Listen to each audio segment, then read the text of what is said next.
Previously on Harbor Haven, the trap is in place and the moment has arrived. Now, the truth can't stay hidden any longer. Welcome to episode 21. Let's see where our storyteller leads us next. Welcome to the Harbor Haven Mysteries series, Volume 1, The Rolling Pin Conspiracy. This is Chapter 21, The Truth Comes Out. Let's continue. Storm clouds gather over Harbor Haven as the final pieces of the investigation come together. The town square feels quieter than usual, as though everyone senses that something important is about to happen. Clary arrives early, watching familiar faces gather with cautious curiosity. Some residents appear nervous, others look angry, but all of them share the same unspoken question. Who in Harbor Haven is responsible for Arthur Dalrymple's death? Clary Finch stands at the prep table, shaping dough.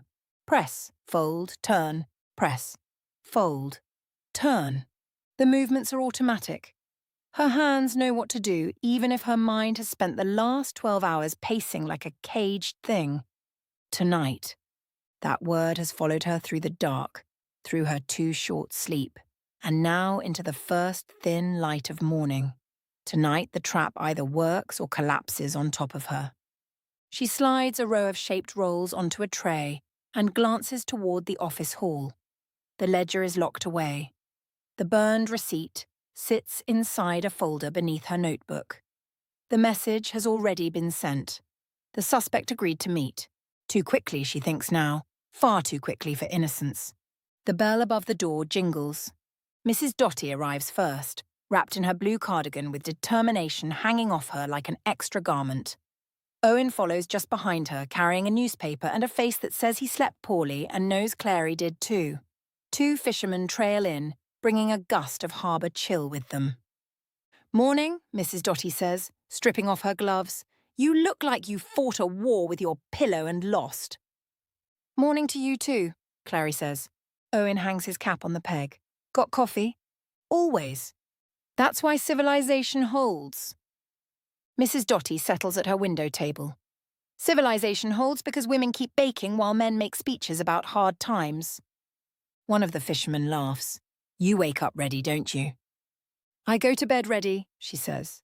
Clary pours coffee and sets biscuits into the case. The bakery fills with familiar sounds.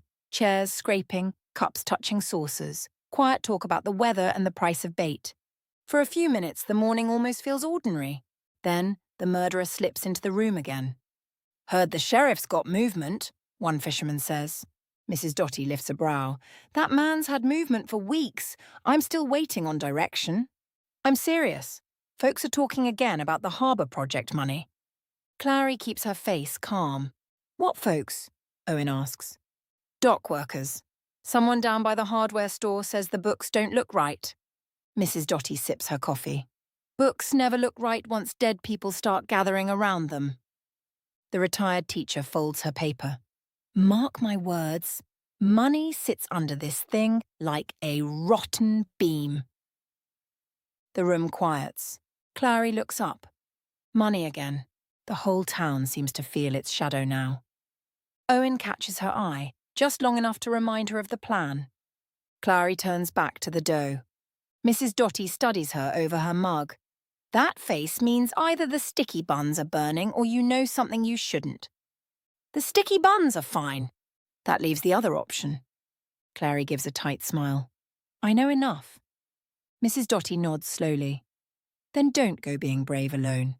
That's a foolish hobby." Clary says nothing. Tonight, the truth comes out. The rush fades after 9. Owen brings 2 coffees into the office. "Talk," he says. Clary closes the door. "You changed the meeting?"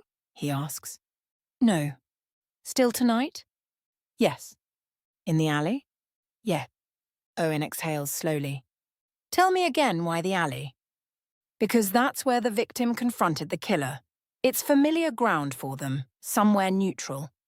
"To them," Owen says. "Yes." She opens the ledger. "Outside money enters the project account," she explains. Then a smaller transfer disappears. Afterward, the books get adjusted. 6 times, Owen says. 6 I can prove. And the investor? Involved but not running it. Because the real operator had local access. Yes, Owen nods grimly. And the victim discovered it. Clary taps the burned receipt. And confronted someone. In the alley. Yeah. Owen studies her. Tell me the name. Clary meets his eyes.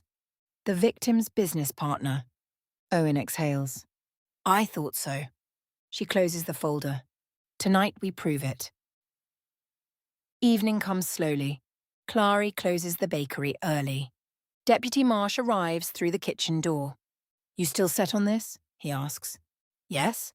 You've got enough? Enough to make him talk. Him. Clary nods. Marsh doesn't ask the name. Where do you want me? Near the storage shed at the end of the alley. Owen appears behind him. And I'm where? At home, Marsh says. Try another answer. Clary sighs. Inside the back kitchen. Owen grumbles but agrees. Night settles. Clary steps into the alley. Cold air. Wet cobblestones. The same place the victim died. Footsteps approach. The partner steps into the street lamp's light. Clary knows she is right. Everything aligns. The partner had access to the books. The partner moved the money. The partner met the victim here. And the partner came tonight without outrage. Innocent people protest. Guilty people prepare. Clary breathes slowly. It is time. The partner stops 6 feet away. You wanted privacy, the partner says. I wanted honesty. Clary holds up the burned receipt. I found the transfer, she says. Silence. And the pattern. Still silence. The victim found it too. The partner's jaw tightens. When he confronted you, you killed him. You should be careful with accusations. I'm past accusation. You stole the money, Clary says quietly. The investor helped cover it. And the victim discovered everything. The partner takes one slow step forward. From the darkness beyond the shed, Deputy Marsh's voice cuts through the alley. That's far enough. The partner freezes. Clary realizes the trap worked. But the confession is about to begin. Thank you for listening to Chapter 21 of The Rolling Pin Conspiracy. Join us next time in Harbour Haven for Chapter 22, The Rolling Pin Conspiracy. And know in Harbour Haven, the ovens may cool, but the mystery never does. Previously on Harbor Haven, the trap is in place and the moment has arrived. Now, the truth can't stay hidden any longer. Welcome to episode 21. Let's see where our storyteller leads us next. The truth is out, but the story isn't over. Next time, episode 22, The Rolling Pin Conspiracy, and what you think you know is only part of it.